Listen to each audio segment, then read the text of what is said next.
This is pide, the Turkish pizza. We'll make 3 exquisite versions of it today. The classic mince, a chickpea herb quiche thing I don't know how to name yet, the cheesy Khachapuri, and even a vegan egg yolk using molecular gastronomy, because why not?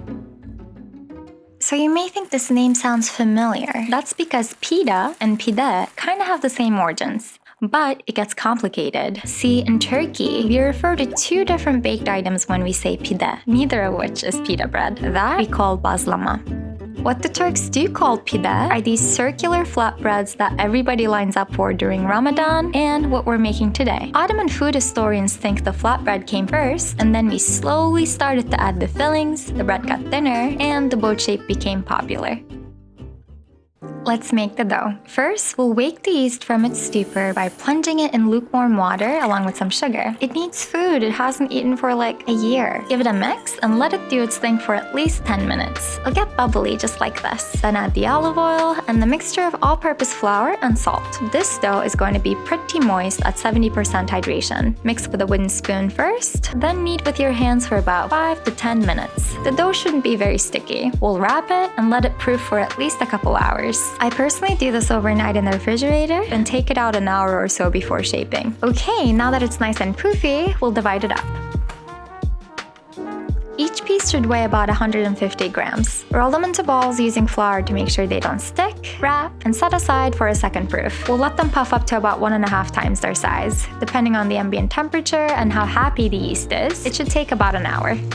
So this is the perfect time to prepare our toppings. The first one is the classic mince, the most popular topping in Turkey by far. I'll make it plant-based. You can either use a store-bought alternative or make a delicious ground beef substitute from scratch. We'll do the latter today. I make it with walnuts and shiitake mushrooms and use it as a taco filling, for lasagnas, and for pide. It's super easy and versatile. Finally chop the walnuts and set aside. For the mushrooms, you can use fresh or dried shiitake, but I like dried because it's meatier and you don't need to cook anything. You just rehydrate it in hot water for about 20 minutes and it's ready. Chop up the caps and discard the stems. Combine with the walnuts, add olive oil and soy sauce. This is the base, and now we'll add in our spices. Here I have Aleppo pepper, oregano, garlic powder, and some salt. But you can change it up and add completely different seasonings to the base to make it suit whichever cuisine, like cumin for Mexican tacos or Szechuan peppercorns for mapo tofu. Just mix it well and set aside. Now, these veggies are also essential for this classic pide topping: onion, tomato, and pepper. Shishito is best, but you can go with a green bell pepper as well. Chop them up and mix with the walnut mushroom mince. That's it. To assemble pide, roll out one of the dough balls into a long oval shape. Cut out a baking sheet that's about the same size and sprinkle it with some semolina meal or breadcrumbs. This will make it easier to peel off after baking and add a delicious crunch to the bottom. Transfer the pide onto the sheet and place the mince topping. Shape it into a little boat and brush the sides with some bean juice, aka aqua faba. It won't affect the taste at all, but gives a beautiful golden color, so I highly recommend it. Bake it at 475 degrees Fahrenheit for about 11 to 13 minutes. You'll see a good color on it when it's ready, and your kitchen will be smelling amazing. When it's out of the oven, brush the sides with melted vegan butter and dive in. I love eating it with roasted pepper and tomatoes. You absolutely will not regret making this. It's a classic in Turkey for a reason.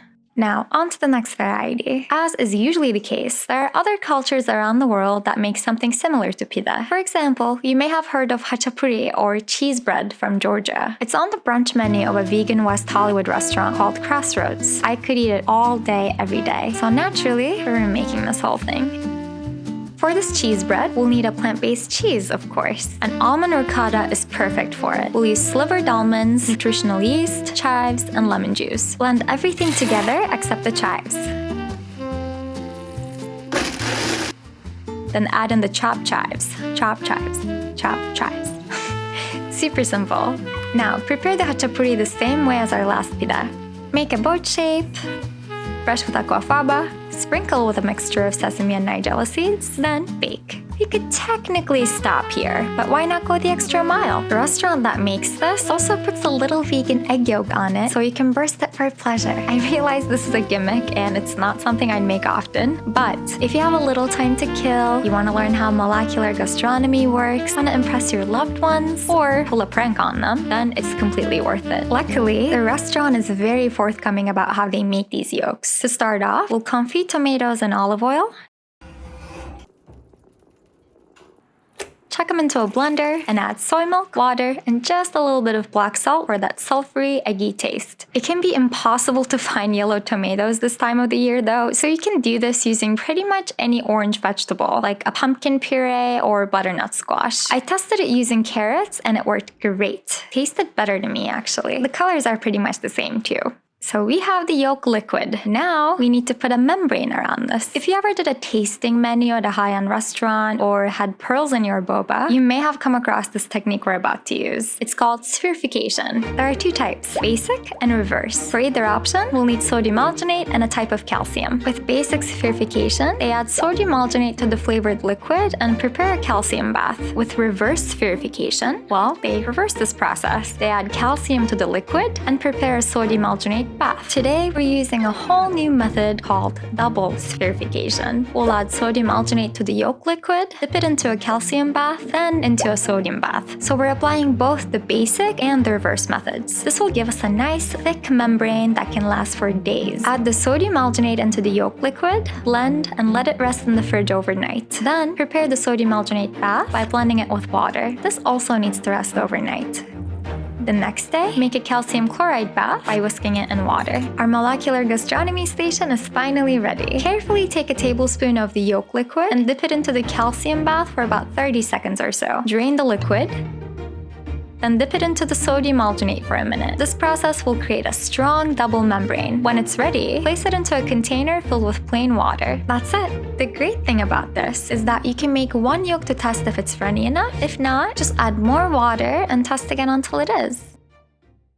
Last but not least is this herb, chickpea, and preserved lemon topping I was experimenting with that turned out delicious. We'll use chickpea flour, parsley, dill, scallions, seasoning, and olive oil, of course. Whisk the flour with water and season. Now we'll combine this mixture with the chopped herbs and scallions, add the olive oil, mix, and that's it.